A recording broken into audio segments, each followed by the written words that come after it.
ఏ vulgar scenes ఏం లేవు basically ఫ్యామిలీతో ఎంజాయ్ చేయొచ్చు మూవీలో. పాజిటివ్స్ అంటే అదే చెప్పిన కదా, Mahesh Babu acting, Mahesh Babu dance, slang కూడా చాలా బాగుంది. సంక్రాంతి విన్నర్ రేస్ లో ఉంటుందా మేడం గుంటూరు?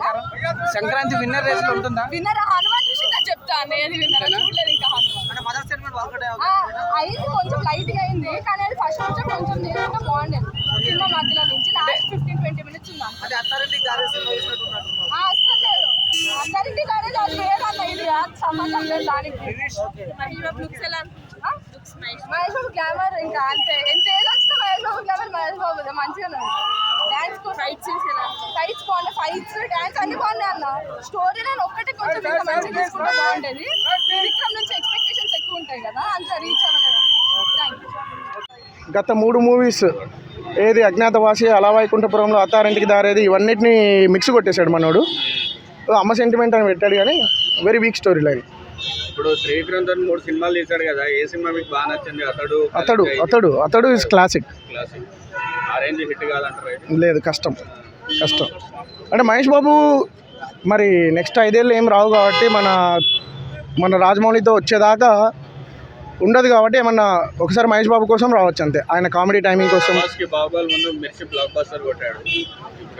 ఇది యావరేజ్ మూవీ, ఇది బ్లాక్ బస్టర్. త్రివిక్రమ్కి ఏం చెప్తాం, ఆయన ఒక సినిమా మధ్యలో అరవింద సమేత బాగా తీశాడు, ఏం చెప్పలేం.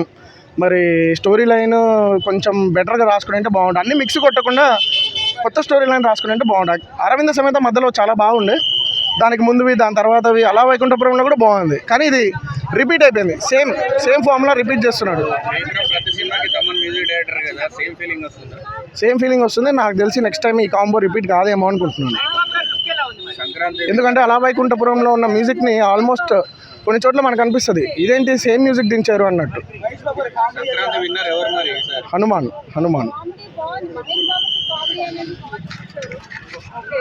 కానీ త్రివిక్రమ్ని చూడాలి అని వచ్చాము, కానీ ఎక్కడ కనపడలేదు.